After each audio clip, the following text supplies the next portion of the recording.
Now, if you are someone who sucks at fighting up close with the sword and you kind of just want to cheese people and have an easy way or easy experience just fighting in PvP in the Coliseum, this video is for you. Now for stats, I do 60 Vigor, 30 Mind, 17 Endurance, 12 Dex and Strength, 80 Intelligence, that's where all the power is at, and 9 Faith and Arcane. So honestly, I'll link the guy I copied straight hand in hand, like mirror for, because honestly, I just copied because I wanted to do something that was just mage build, and that was the first video that came out. So shout out to that person. I really wanted to show off this video because it is an update that it does it still work, because I don't follow any meta, I don't follow any nerfs or anything like that. I mainly just wanted to try mage and play differently or more passively without learning how to roll and fight against other people. So for vigor, we put 60. A lot of people say that you're really tanky and it's bigger, or you're more beefier, and the reason you want to do that is because you want to be able to take a hit or two. Because if you land any of your combos that I show you later, you're gonna be doing half, if not one-shotting them with 80 intelligence. Now 30 mine, I see most people do 30. We're doing the basic 12 and 12, so you can use the current weapon I have, and then 17 endurance and the arcane and faith. I started off as a astrologer, so yeah.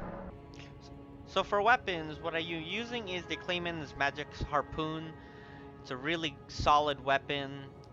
I really like spears. In my opinion and my observation so far, a lot of people have a hard time timing the R1 and R2 with this weapon. You're gonna see in the clips of my matches that I'm landing these shots a good amount of times. Now, I mainly use it because of its Ash of War and its flexibility, and it's just a really long range weapon that in general I just keep. It's really solid. Of course, I'm willing, if there's anything else that's better to use, definitely I'm willing to try it. This is for invasion, so don't worry about that. Now, the important one, staff. Now, for me, I'm team carry and regal scepter all day over Usats, because as you can will see later in the clips, I do way more. I'm doing like half their health with just hitting a single spell.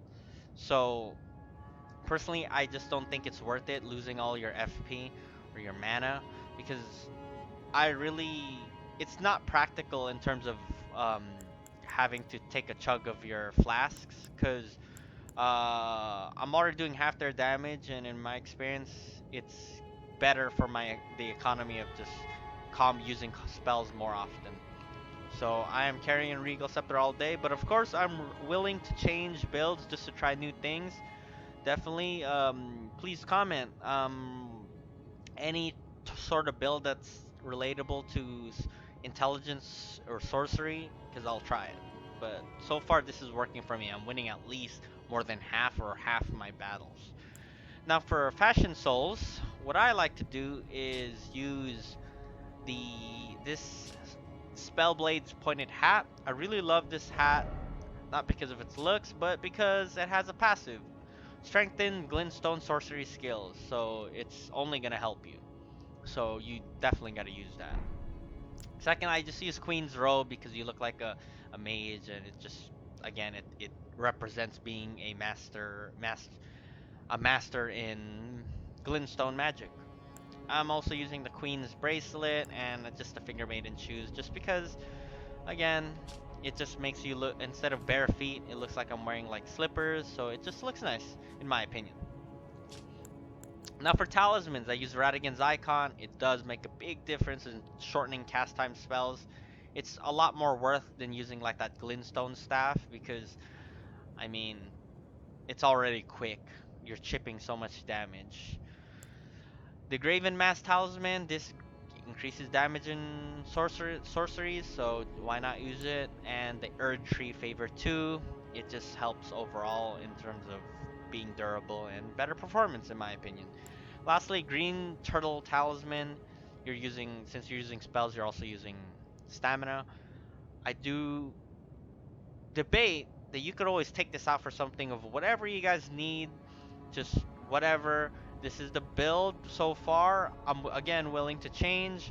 Please comment for me. I will try new things, but so far with all these W's, I really think this is a very solid build.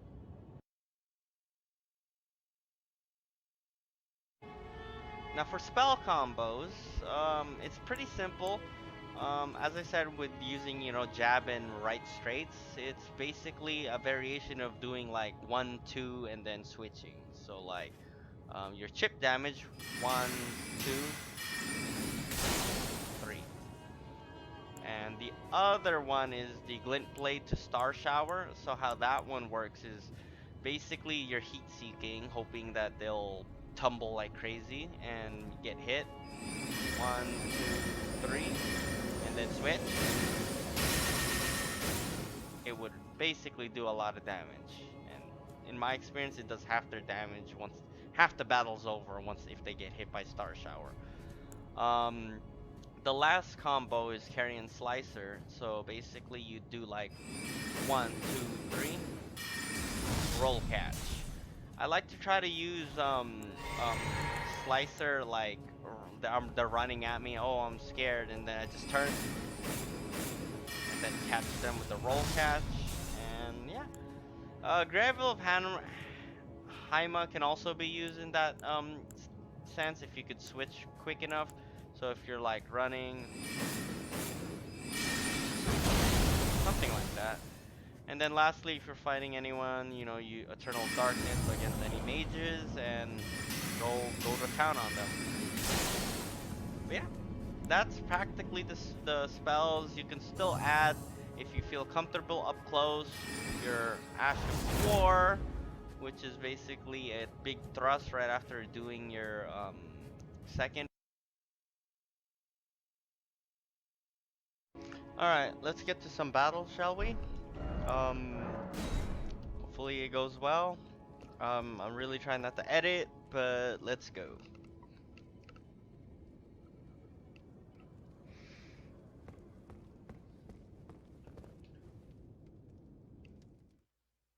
Mm-hmm.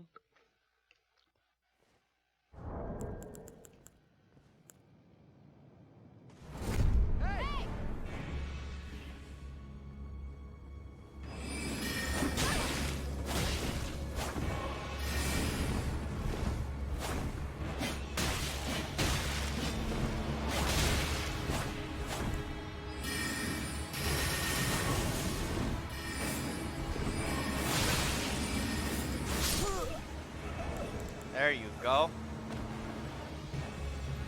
So that battle was pretty close. Like he was really trying to get close to me. Typically if they're really like that, I'm just gonna pull out that sword and just win.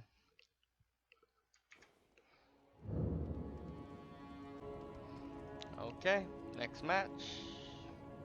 Let us go.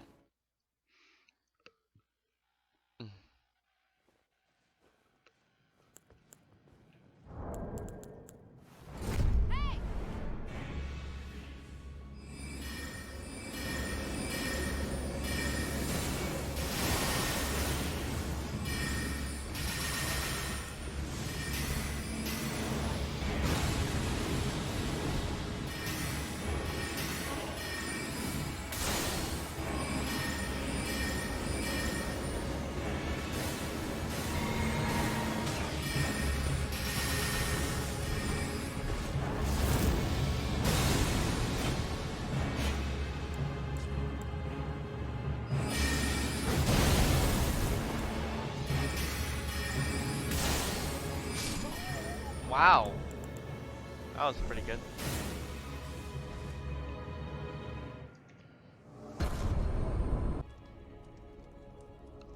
Alright, next fight. So yeah, dude, that last combo, If you just land one, it just does like half their health. It's insane sometimes. But yeah, let's see how this one goes.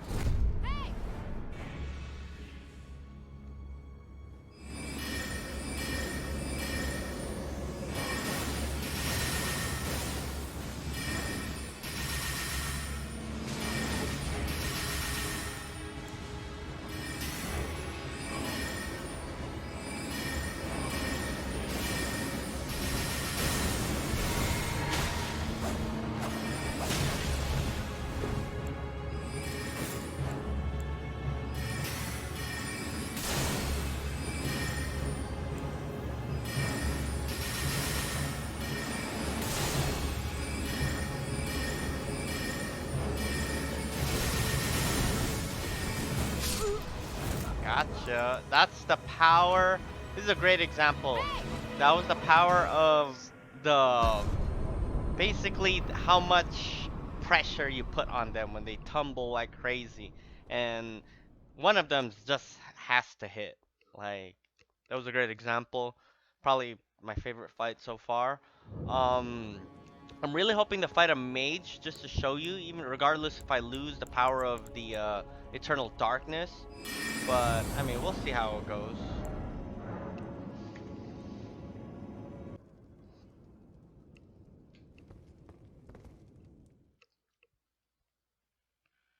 Okay, next fight.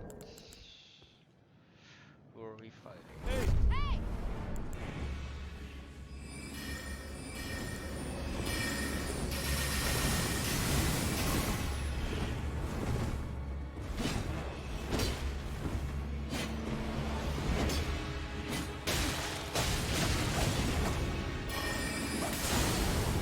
Cole.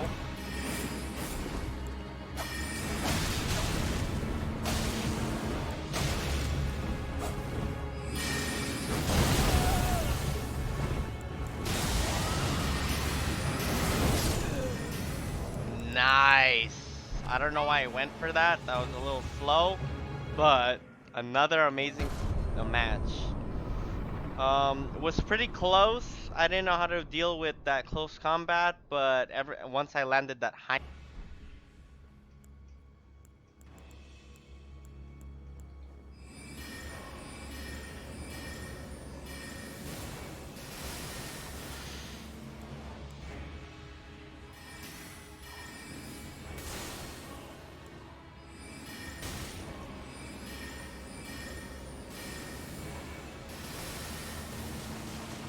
Gotcha.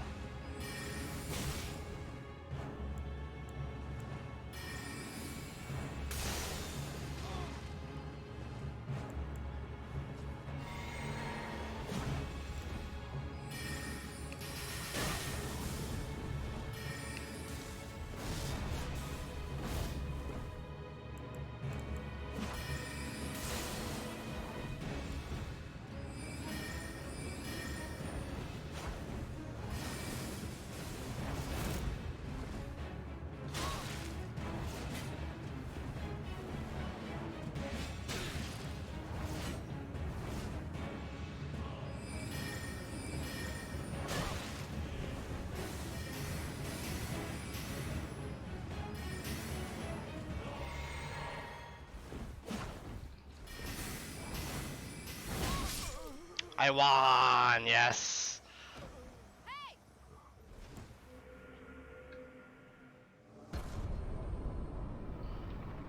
Anyways, I really hope you guys enjoyed those fights. That last fight was recorded on a different medium, but I hope you guys enjoyed it. I really wanted to show that last one because it just showed that you can trade. Like, basically, you could take one to give one in terms of taking a shot.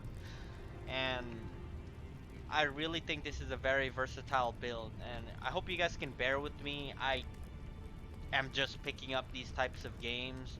I was never really into PvP from software games, but I really do enjoy being a mage in this game. Like, if your playstyle is basically being, I guess, lazy to learn the timings of these other OP swords and whatnot, then this build is for you because you're able to trade shots, take shots, and just learn to be from a distance. Um, but if you guys have any questions, feel free to comment it. I'm willing to try new things. Thank you so much for everyone who's helped me make this video. I really want to give the credit to what I've seen within these videos, but um, I hope I could continue showing you guys OP builds as a mage, because I'm here for the long run trying to be a mage. Thank you so much. Happy holidays, and I hope there's more to PvP.